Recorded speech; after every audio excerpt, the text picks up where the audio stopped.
সঙ্গে কথা বলছেন না, এখন আপনি এলেন স্যার, অনেক বলো ওইখানে তো ব্লক করে আছে, এখনো ব্লক করে আছে আপনার সামনে। আমি কথা বলছি এসপির সঙ্গে কথা বলছেন, এসপির সঙ্গে স্যার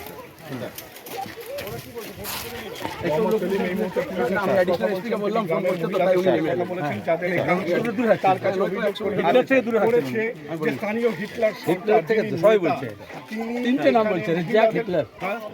বলুন, আপনি বলুন, আপনি বলুন। এখানে কিন্তু আমরা দেখতে পাচ্ছি যে পুলিশ এসছে, বিশাল বড় পুলিশ।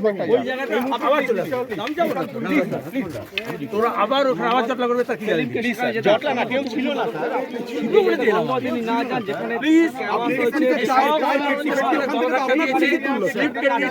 অভিযোগ করুন থানায় গিয়ে, গলা ধাক্কা দিয়েছে, পুলিশের আধিকারিক সুনির্মল দাসের সঙ্গে কথা বলছেন সরাসরি।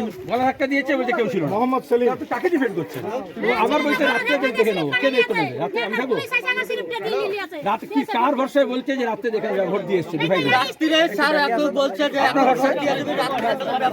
তিনটে নাম বলছে, হিটলার, রেজ্জাক, আপনি তিনজনকে অ্যারেস্ট করবেন কি করবেন না? ভোট স্মুথ হবে না, ভোট স্মুথ হবে না। হিটলার, রেজ্জাক, প্রবলেম হয়ে যাবে। আমি ভিতর থেকে অনেক দূরে আছি, আমি গ্রামে আছি। কারণ আপনি যাচ্ছেন না, আপনি অ্যাকশন নিচ্ছেন না। কোথায় লাইনটা দেখছেন? চলুন আপনি, ভোটারদের আপনি যাচ্ছেন কি করে? ভোটারদের আমি তিনজন গুন্ডা আর পুলিশ অফিসার ভোটারদের আটকাচ্ছেন, আমাকে আটকাচ্ছেন। হ্যাঁ, আমি আটকাবো না।